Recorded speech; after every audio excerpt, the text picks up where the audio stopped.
Hi, my name is Andy Baker, and on behalf of AndyMark, we are very happy to provide the drive system for this year's 2009 FIRST Robotics Competition. Okay, you've got your AndyMark drive base kit.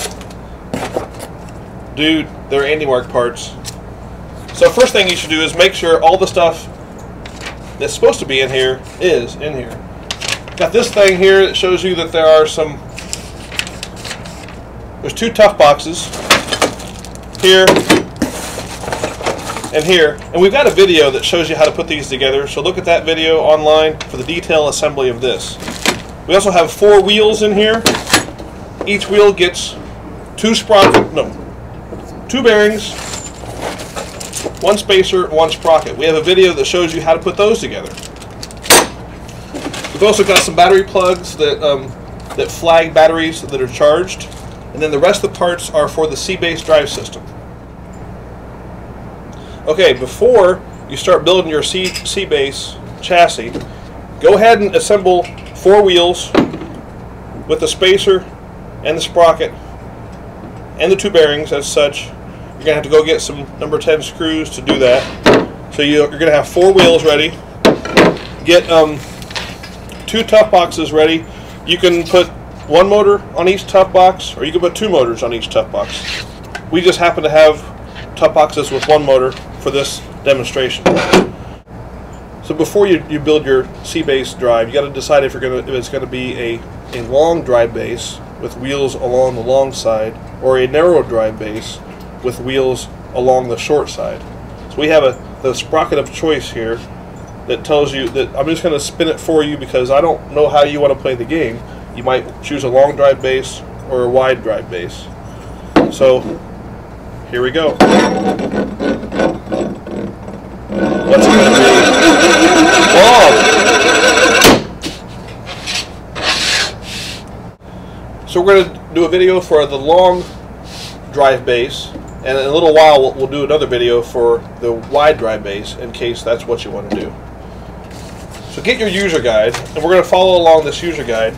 First thing you want to do is cut 2 of the C-channel aluminum pieces, and I happen to have one here. This is a full-length C-channel for the C-base. So to make a long drive base, you need to cut 2 of these at that indicator point. There's a little hole there that shows you where to cut. So you can put this, you can cut it however you like. You can put it in a vise, use a hacksaw, bandsaw, just whatever you do, be safe. Wear safety glasses and be safe while you're doing that. So you just cut your long C-channel piece at the little indicator hole. Save these pieces, don't throw them away, because you might use these for your trailer hitch. So put these aside. But you're going to work with these. Okay, we got the long C-channel. Let's start putting pieces into this. You have your corner connect piece. You put that on the last 2 holes, just like that. Put the screws in.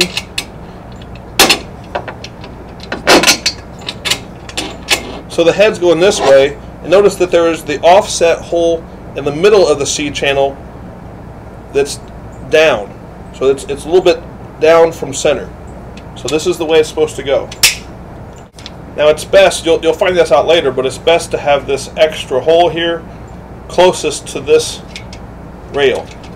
If you have it over here, where that is, you'll have limited freedom to where you put your wheel. Use a 3/16 Allen wrench and a 7/16 socket to drive the screws and nuts together so that they're tight. Be sure to shake your thing like I am. That helps. This is your first of 4 C-channel assemblies with the corner connect and the C-channel.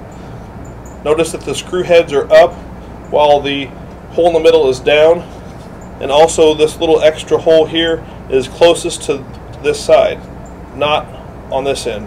Now we're going to put the wheels onto these assemblies before you put the end bars on. Okay, so you have these 7-inch long 3/8 shafts.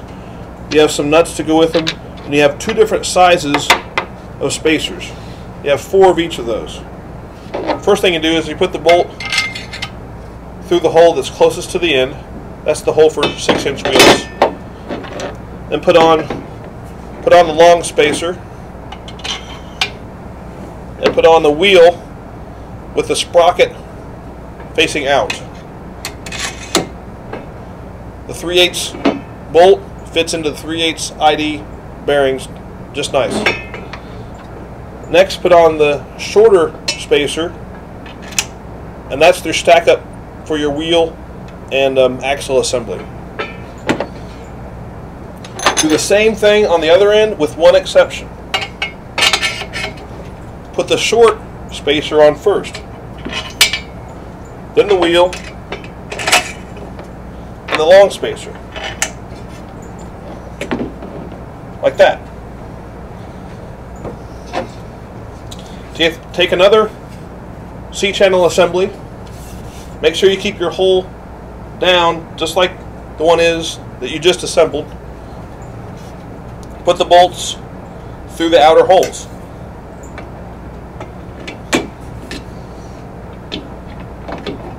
Okay, now you've got your 3/8 nuts. Put these on with your fingers. You don't have to tighten them yet.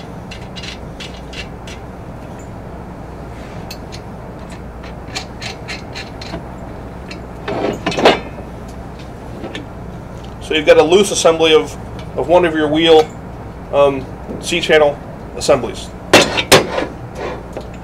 Okay, you just put together your one side of your C-base assembly. This is still loose. The 3/8 nuts and bolts aren't fastened yet. Remember, you started on the right side with a long spacer. That's important. Start with the second assembly. Make sure the hole's down again. Put your bolt in first. This time, go with the short spacer first. Then put your wheel on. Then the long spacer. Then your bolt on the other side, on the outermost hole. Long spacer. Wheel assembly. Sprocket out still. Short spacer.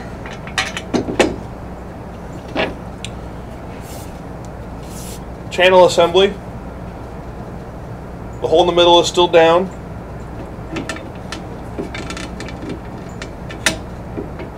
Hit your outermost holes. Put your 3/8 nylock nut onto the bolt.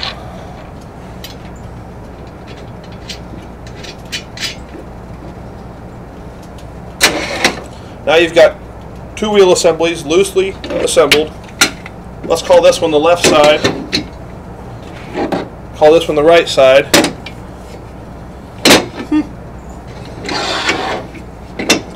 Notice the nuts are on the inside and the cap of the screw is on the outside.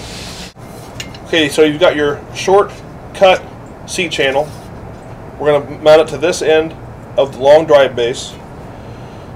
You're going to line up these 2 holes here with these 2 holes on the outermost corner connect.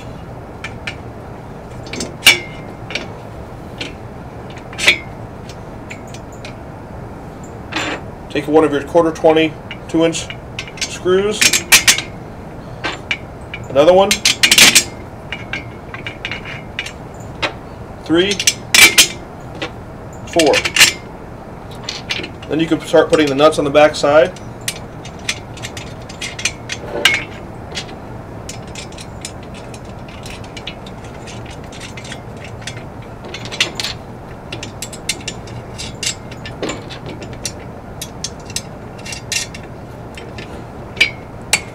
Oops.